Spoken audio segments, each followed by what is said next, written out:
Welcome back to the channel. In today's review, I'm going to be comparing the 2025 Kia K4 GT line against the 2025 Kia K5 GT line with all-wheel drive. Special thanks to Dade Kia of Miami for giving me time with both vehicles. If you guys are on the market for a Kia, be sure to check out Dade Kia of Miami or Homestead and ask for Adam or Tony, and they will get you into your next vehicle. Now let's talk about pricing here for the Kia K4 GT line. Starting price is at $25,190. This one stickers for $28,835. Now, comparison to that, let's talk about pricing here for the 2025 Kia K5 GT line with all-wheel drive. Starting price is going to be at $29,790. This one stickers for $33,835. Let's start this comparison test off here looking at the K5 here. This did get a mid-cycle refresh here. As you guys can see, it does have that more of an aggressive look. I always found the K5 to be an aggressive mid-size sedan here in this competitive segment. As you guys can see, it is painted in Kia's wolf gray exterior paint with a gloss black trim. Now looking at the headlights here, which are refreshed, as you guys can see, it does have this full LED turn signal, LED daytime run light with this automatic low and high beam, full LED headlights with these LED fog lights here at the lower part of the fascia. Some competitors have got rid of the fog lights in this segment. This also has front parking sensors with Kia's driver's assistance tech here at the lower part of the front lip splitter, which gives it that aggressive look. It also wears this new Kia logo there with this shrunken or thin tiger nose grille, which looks really aggressive with the gloss black trim. Let me know in the comment section what you guys think about the updated K5 here. Now looking at the side profile, this has an overall length of 193.1 with a wheelbase of 112.2, so it's right on par with the other mid-size sedan vehicles in this segment. Now looking at these tires and wheels here, I love the nice multi-spoke different pattern design here. These are a 235/45 tire. They're wrapped in this 18-inch wheel design with a gloss black and chrome finish here. It also wears a Kia logo in the center cap there. That's this gloss black mirror cap with this LED side marker. There's no two-tone roof here, which I think would look really nice. There's that silver, that's that chrome towards the rear of the vehicle with this large panoramic sunroof here. Making our way towards the rear of the K5 here, looking at the rear design, it did get a mid-cycle refresh as well with this LED combination to the tail light, which is a turn signal, brake light, and the reverse lights are going to be an incandescent bulb. There's rear parking sensors, the K5 badge, there's the Kia logo there, also with the GT line badge. And down here there's going to be no visible exhaust trim. It does have this aggressive spoiler there.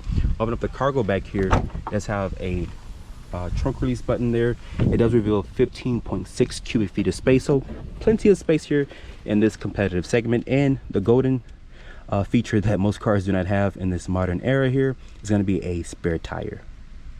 And the seats also fold down in a 60/40 manner. Now let's take a look here at the Kia K4, which was redesigned for this model year. This is painted in this beautiful black exterior color here. As you can see, it does also have full LED headlights here with this LED daytime run light, LED turn signal with an automatic low and high beam. There's a silver trim here that cuts through the tiger nose grille. It also wears the new Kia logo there on the actual hood with this aggressive front lip splitter, and it also has the Kia's driver assistance radar at the lower part of the front lip splitter there. But let me know in the comment section what you guys think about the K4. Would you guys pick the K4 over the K5? Looking at the side profile here, this has a 107.1 inch wheelbase with an overall length of 185.4, so it's right on par with the other compact sedans in this segment. Now, one thing I'm going to say about the K4 here is I love these gloss black and chrome finisher to the wheels. Nice shapes here. These are a 235/40. They're wrapped in this 18-inch wheel design here, which is really nice, especially with this black exterior paint. There's that silver trim here, which continues underneath the mirror cap with this LED side marker. And this also has a panoramic style sunroof here. If you guys are wondering where is the back door handle, Kia has cleverly integrated here into the actual C pillar. More of that silver trim is continued onto the D pillar there. Now looking at the rear of the vehicle, this has an LED combination as well to the rear taillights with an incandescent turn signal, LED brake light there. The rear reverse light is going to be an LED, which is going to be down here. Aggressive rear spoiler. There's no visible exhaust trim. It's just tucked underneath the bumper. There's a GT line badge. The Kia badge is going to be here, and the K4 badge is going to be underneath the tag plate here, which is from the dealer. Of course, you guys know you can have the tag like that. But open up here, it does have a trunk release button. It reveals 14.6 cubic feet of space, so plenty of space here. You can also fold the seats down in a 60-40 manner with these tabs here to fold down the seats. And underneath here, Kia also gives you a spare tire in the K4 as well. Sitting in the interior of the Kia K5 GT line, you're greeted by these nice two-tone seats here with the white and black, nice leather and stitching. It also has 3-level heated seats, no cool seats. You guys have to add an additional package if you guys want to get the cool seats. Now you're also greeted by these two 12.3-inch displays, which supports Apple CarPlay wireless, or you guys can use the USB if you guys would like to connect it via wire, but also with the Android capability as well. Now reaching over here to shut the door of the K5, the material is going to be nice here as well, with a nice white stitching, nice padded leather here. It's going to be automatic up and down for both the driver's and passenger windows. Now to start up the vehicle, put your foot on the brake and press the start stop button right here, and you guys will hear that 4-cylinder come to life. Now like I mentioned, it does have the two 12.3-inch displays here. Let me turn the AC down. Sadly, no cool seats. It'd be lovely to have cool seats because it's about 85 degrees out. There's no heads-up display, but there's going to be this nice leather here on the actual dashboard. Nice low dashboard for great visibility. And you guys know Kia is doing this to all their vehicles here. You press this here, now you're able to adjust the infotainment. If you press this here, now you're able to adjust the climate control. This also has a raised wireless phone charger, so your phone won't get overheated and whatnot. There's a 12-volt here once you press that little door there, with 2 Type-C ports. Putting the vehicle into reverse, it does reveal trajectory with distance markers. There is rear parking sensors. Putting the vehicle back into park via the shifter here. This does house the 8-speed automatic transmission. There's parking sensors, access the camera button there. This is your drive mode selector, which shows you snow, my drive, sport, and normal. So there's 4 different drive modes here on this base powertrain. There's an auto hold feature here, electronic parking brake, good storage. Open up this, it does reveal a good amount of storage in there as well. Looking at the glove compartment, good storage for the owner's manual. If you guys want to add more additional things, you can. I love the nice materials here on the actual dashboard, and above there's these touch sensitive lights here, and there is this large panoramic sunroof above. Overall, the interior of the Kia K5 does show that Kia has built something really nice. The build quality here is pretty good as well. Let's talk about the steering wheel controls very quickly. This is a 3-spoke wheel design. It does have the new Kia logo with your driver's assistance tag, volume controls, and everything here on the steering wheel there. The turn signal stocks feel typical Kia, which feels really nice. But like I mentioned, overall this vehicle does have a really good build quality. Wouldn't expect nothing less from Kia. It has the Bose sound system, which sounds pretty good. I was jamming my favorite tunes throughout this vehicle. With this vehicle being redesigned for this model year, as you guys see, you're greeted by this nice two-tone here to the actual seats, nice red and black contrast with the GT stitched in the actual seat. The passenger also has 3-level heated and cooled seats, and you're greeted by this 2 12.3-inch displays, which supports Apple CarPlay and Android Auto. Nice low dash due to the screens, how they're positioned. Nice leather here on the dashboard there. Now reaching over here to shut the door here, and this does have 2-person memory seats, 3-level heated and cooled seats as well for the driver. Now to start up the vehicle, put your foot on the brake and press the start stop button right here. That you guys can hear that 4-cylinder will come to life. Nice graphics here in the infotainment display, and you also have this 5.5-inch display here, I believe, that you can adjust the actual climate here to your liking. So Kia is doing some really good things here in their portfolio for all their vehicles. I like the nice red airbag cover here with the voice commands, your driver's assistance tech, paddle shifters, typical turn stocks here for Kia. Your drive mode select is going to be here, which has sport and normal. So 2 different drive modes, unlike the K5 over there, which had 2 more additional drive modes. Now my 17 Pro Max fits fine in the wireless phone charger, which is raised so your phone doesn't get overheated. There's 2 Type-C ports. Open up this, it does reveal a 12-volt, and there's your modes here for the climate control. If you guys don't want to touch the physical screen there's a scroll wheel here for your volume. The wireless CarPlay is going to be snappy. As you guys can see, it does run I'm running the new software update from Apple. Putting the vehicle into reverse, it does reveal trajectory with distance markers. There's rear parking sensors, trajectory lines like I mentioned. Kicking down here to drive, this also houses the 8-speed automatic transmission, auto hold. You can access the camera via this button here. 2 cup holders, and it does have these nice retractable cup holders. Just you press this and it does have the pop-up cup cup holders. Now the center armrest is going to be nicely padded. The seat comfort in here is very supportive and comfortable. They're 3-level heated and cool seats, which the K5 didn't have cool seats. You had to get a package in order to get the cool seats. But overall, I'm impressed. Looking at the glove compartment, it does offer a good amount of storage. But once again, overall, I'm impressed by this interior. And above me, there's going to be this standard side or moon roof here. It does let additional light and air into the cabin. Once you open it, it's going to have these touch sensitive LED lights throughout this interior. But once again, overall, the interior of the K4, love this nice two-tone red interior. Getting into the back seat here of the Kia K5, as you guys can see, the two-tone is going to be carried over from the front seats. Nice leather, nice stitching. But getting back here, mind you guys, this is also a mid-size sedan here, so I'm comparing a mid-size to a compact. So as you guys know, the mid-size is going to be just a smidge bigger compared to the compact K4 over there. But looking here, I do have a good amount of headroom here. This panoramic sunroof does let additional light into the cabin, especially with this two-tone to the seats here. And there's going to be full LED interior lighting here throughout this vehicle. There's also 2 map pockets back here. There's no rear air vents, but there is 2 USB charging ports. There's this hump here because this vehicle does have all-wheel drive, and Kia says this has 35.8 inches of rear legroom space. The door panel materials are going to be carried over from the front, and I'm sitting on the passenger side here because there's a nasty sun glare that's coming from the driver's side. But overall, the back seat of the K5 here feels very spacious.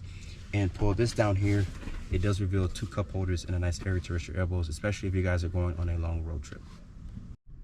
So getting into the back seat here of the Kia K4, you guys see the red interior is going to be carried over. I like the nice two-tone with the black and red. It's carried over from the front seat. Now the materials are going to be the same, nice material with this aluminum accented door handle. The switchgear feels good. There's storage here in the lower part of the door panel, and it's going to be nicely padded here for the rear passengers. Now, getting back here, this is a compact sedan, so as you guys can see, I'm only 5'8". I do have a good amount of headroom. There's going to be LED lights throughout this interior. Let me shut the door here. And Kia says this has about 33 or so inches of legroom space. So good legroom space. I have good knee room here. There's only 1 map pocket back here for storage, and they do give you 2 Type-C ports. Sadly, there's no rear air vents here. But pull this down, it does reveal 2 cup holders, so you guys can put your drinks here if you guys are on a long road trip. So I have both hoods open for the Kia K5 to my left and for the K4 to my right here. Let's talk about the powertrain specs first for the K5 here. This has the company's 2.5 liter turbocharged 4-cylinder, which makes 191 horsepower and 181 pound-feet of torque. It is paired with an 8-speed automatic transmission. Now, fuel economy is rated at 24 in the city, 33 on the highway, and 27 combined. And you guys know Kia does not offer a hybrid version of the K5 here. If you guys want a more powerful 4-cylinder, you guys can go for the GT, which gives you 290 horsepower and 311 pound-feet of torque. Now, contrast to that, let's talk about the potent powertrain here for the K4. This has the company's 1.6 liter turbocharged 4-cylinder, which makes 190 horsepower and 195 pound-feet of torque. Is also paired with an 8-speed automatic transmission. Fuel economy is rated at 29 in the city, 39 on the highway, and 33 combined. So great fuel efficiency from both vehicles. And sadly, Kia just doesn't offer a hybrid powertrain for neither the K5 or the K4, but I think they should rectify that in the upcoming years. So I'm behind the wheel of the Kia K4 here. This is redesigned for this model year. Very smooth and compliant ride. Okay, sorry. All right, hold on. Rear doors open. Sorry. So very smooth and good ride quality here. Great visibility. It does have 3-level heated and cool seats. Some other competitors in the segment doesn't offer the cool seats, surprisingly, but they do offer heated seats. But the ride quality in this vehicle is very smooth. I love how smooth this vehicle rides. It has an 8-speed automatic transmission for this model year here. Before it had the dual clutch, which a lot of people compare it to. It was very clunky. It didn't get into the right gear. And this is Kia's 1.6 liter turbocharged 4-cylinder, which makes 190 horsepower and 195 pound-feet of torque. So good horsepower and torque figures here in this segment. Very competitive. There's some more powerful engines in this segment, but overall this is a really good car if you're comparing the K5 and the K4. If you want more power, like I mentioned, the K5 will offer 290 horsepower and 311 pound-feet of torque. So really good numbers in this segment. Fuel economy is rated at 29, 39, and 33 combined. Sadly, there's no hybrid version for the K4 as of this filming, and I would think that Kia should rectify that really soon. most people are looking for hybrids. Even Honda brought back their Civic hybrid because it was in a very competitive segment with the Corolla hybrid. But overall, I love the nice tech department with these two 12.3-inch displays. The design cue for the outside is phenomenal. A lot of people look at this vehicle because it looks sharp, it looks bold, it looks aggressive, it's in your face. And the powertrain, once again, is silky smooth, very quiet if you guys are not hitting the rev limiter on this vehicle. And sadly, Kia no longer offers the manual. Remember, the guys, the Forte was replaced by this vehicle for the nameplate, which is the K4. So, but overall, I'm impressed. Wireless phone charger, which is nice. A lot of competitors don't offer that in this competitive segment, but for me, I can walk away from this vehicle and saying that I'm impressed by everything from the technology, the driving aspect, and overall, just the K4 is a really good vehicle if you guys are looking to, you know, really budget compared to that K5, which costs a little bit more money. Like I mentioned, if you guys are looking to budget in this segment. So I'm behind the wheel of the Kia K5. It's been a while since I drove the K5, and I owned the K5 for the 23 model year and also for the 2025 model year, but now I own a Honda Civic hybrid, so I did trade my Kia in for that vehicle. But overall, guys, to compare a compact and mid-size sedan, I think the K5 you're gonna get more for interior space, more cargo spec if you guys don't want that compact K4, which was redesigned for this model year. Now with the K5, it did get a mid-cycle refresh with these two 12.3-inch displays, which supports Apple CarPlay, Android Auto, all the nice bells and whistles. This panoramic sunroof here, nice interior, nice layout here. You also get 3-level heated seats. You guys can get cool seats, but you have to roll in that package. Now the powertrain specs here is the company's 2.5-liter GDI, which stands for gasoline direct injection. It makes 191 horsepower and 181 pound-feet of torque. It is paired with an 8-speed automatic transmission. And the 8-speed, I lived with it for a while. Great transmission. It doesn't feel lost, clinky or nothing like that. Now, I've driven the dual clutch in the high performance version of the K5, which is the GT, and that transmission is super silky. It's out the gate very quick. It knows the right gear to be in, good power ratio.